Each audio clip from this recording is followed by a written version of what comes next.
안녕하세요, 청취자 여러분. 오늘 저희는 풍랑 속 흔들림 없는 믿음이라는 제목의 설교 자료를 좀 같이 살펴보려고 합니다. 이게 요한복음 6장 16절에서 21절 말씀, 이걸 중심으로 특정 종교적 관점의 해석을 담고 있더라고요. 네, 오병이어 기적 바로 뒤에 예수님이 풍랑 만난 제자들에게 이렇게 찾아가신 이야기인데요.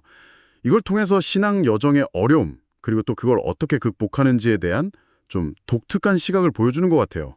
네, 맞습니다. 그래서 이번 시간에는 이 설교문이 성경 부문을 어떻게 해석하고 또 적용하는지 이걸 좀 자세히 보려고 하는데요. 특히 설교 안에서 계속 강조되는 그런 개념들이 있거든요. 예를 들면 참 부모님 같은 거요. 이런 용어들이 어떤 의미로 쓰이는지 또 전체 메시지를 어떻게 만들어가는지 좀 객관적으로 한번 들여다보는 게 목표입니다. 네, 좋습니다. 한번 같이 보시죠. 자, 그럼 이 설교가 제시하는 해석의 세계로 한번 들어가 보겠습니다. 우선 설교는 요한복음 6장 16절 17절부터 시작해요. 날이 저물고 어두워지고 제자들이 예수님 없이 배를 타고 바다를 건너가는 장면이죠.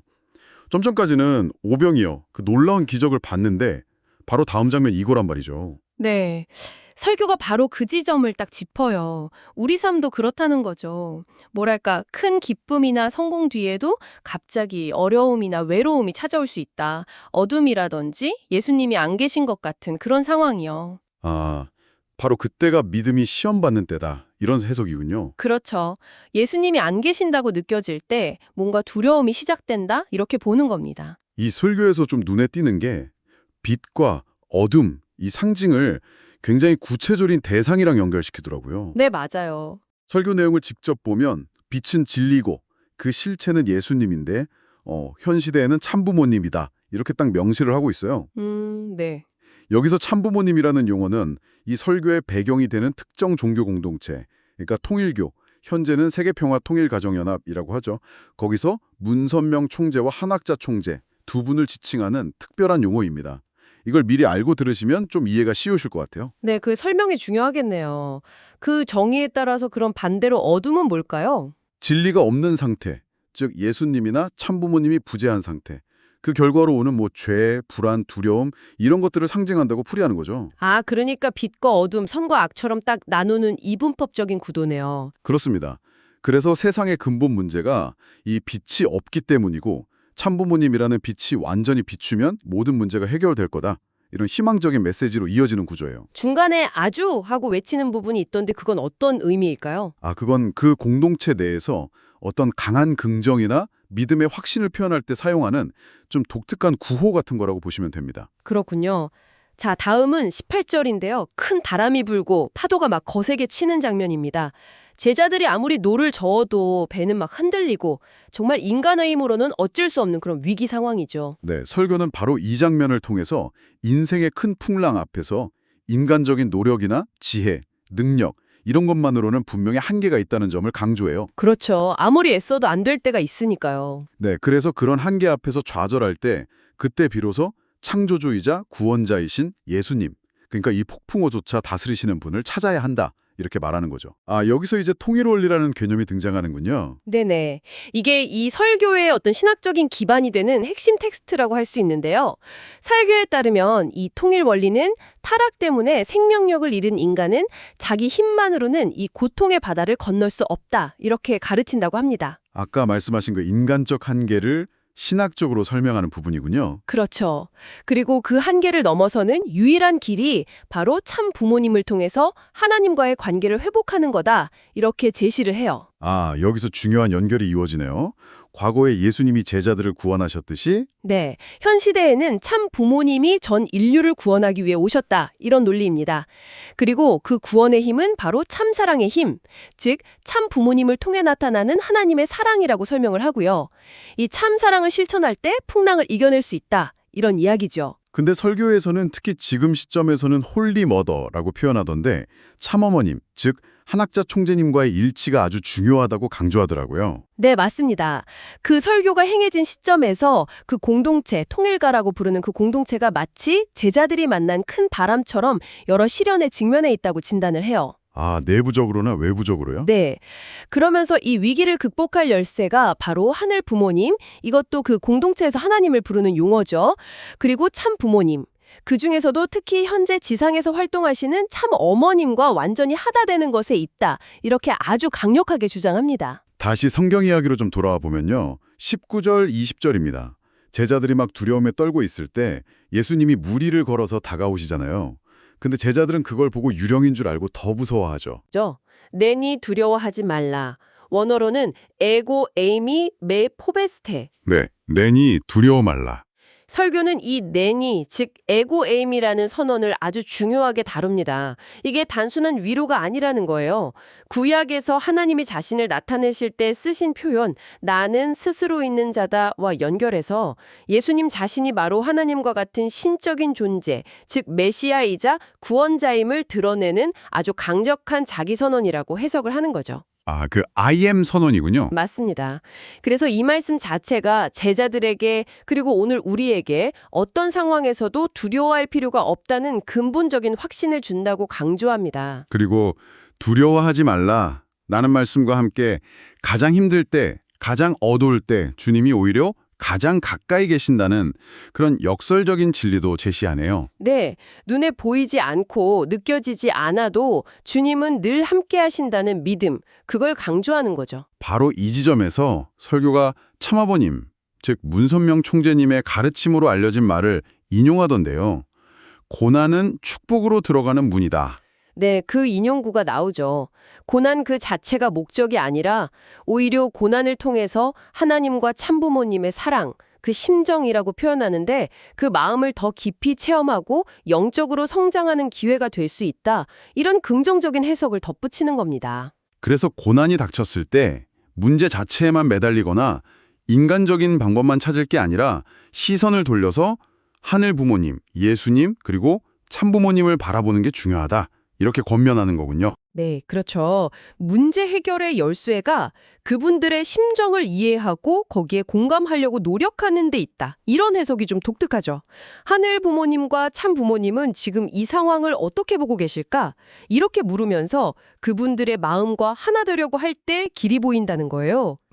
시련 속에서는 오히려 하늘의 음성이 더 잘 들린다는 설명도 있었어요. 그게 좀 인상 깊었습니다. 네, 평온할 때는 잘 못 듣는 세미한 음성이 마치 폭풍우 속에서는 사랑하는 사람의 외침이 천둥 소리처럼 크게 들리는 것에 비유를 하더라고요. 고난이 오히려 영적인 각성의 계기가 될 수 있다. 뭐 이런 거죠. 자, 드디어 21절입니다. 제자들이 예수님을 알아보고 기뻐하며 배에 모셔드리죠. 그랬더니 놀라운 일이 일어나잖아요. 네, 그토록 고생하며 가려던 배가 즉시 목적지인 가버나움에 도착했다는 거죠. 아주 극적인 결말입니다. 설교는 이 결말에서 어떤 교훈을 이끌어내나요? 핵심은 이거죠.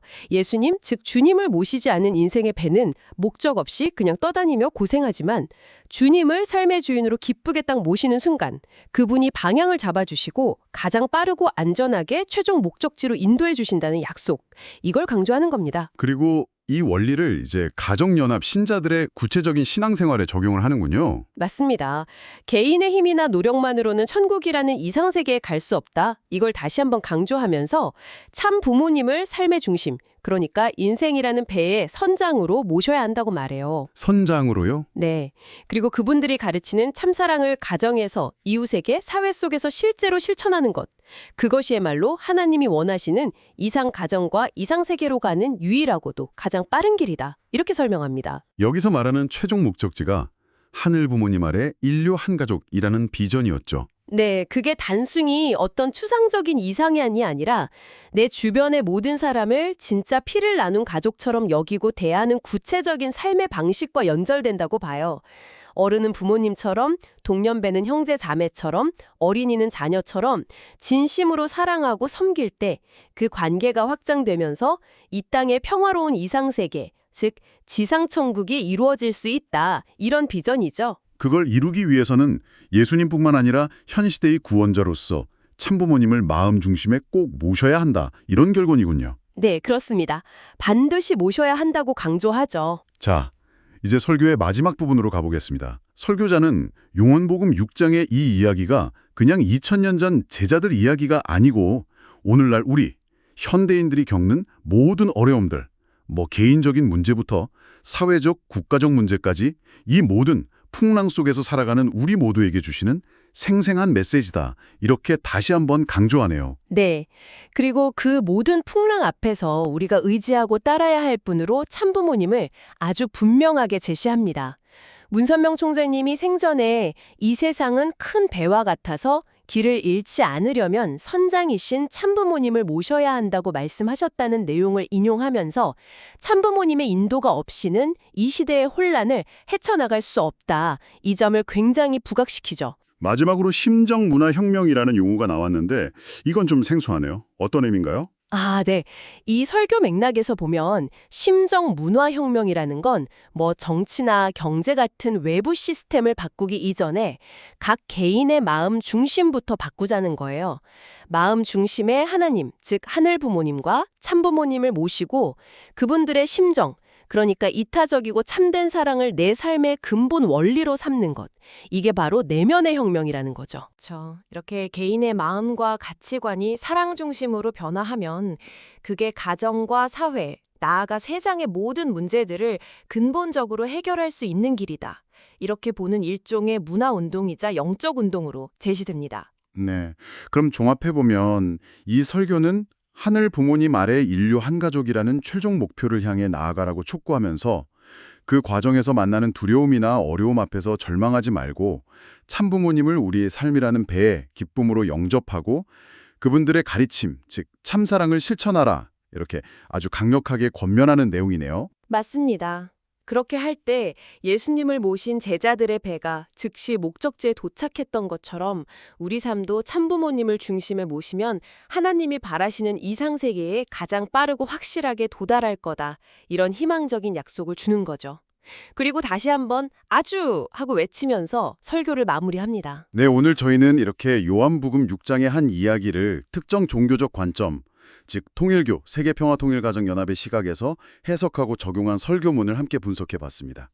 성경 이야기를 가지고 인생의 시련이라는 풍랑을 해석하고 믿음을 통해서 특히 설교자가 강조하는 참부모님이라는 중심 인물, 그리고 통일 원리, 참사랑, 심정문화 같은 그들만의 고유한 개념들을 통해서 어려움을 극복하고 이상적인 목표에 도달하는 길을 제시하고 있었네요. 그렇습니다. 핵심 메시지는 결국 고난과 두려움 속에서 예수님, 그리고 이 설교의 해석에 따르면 참부모님을 만나고 모심으로써 방황을 끝내고 목적지로 나아갈 수 있다는 것이었죠. 이것은 특정 신앙 공동체가 성경을 어떻게 자신들의 교리와 실천에 연결시키면서 고난을 이해하고 헤쳐나가는지를 보여주는 하나의 사례라고 할 수 있겠습니다. 저희는 이 내용을 그냥 객관적으로 전달해 드리려고 노력했습니다. 네, 이 분석을 들으신 청취자 여러분께 마지막으로 질문을 하나 던져보면서 마무리할까 합니다. 오늘 살펴본 설교는 신앙 안에서 어려움을 마주하고 해석하는 한 가지 방식을 보여주었는데요.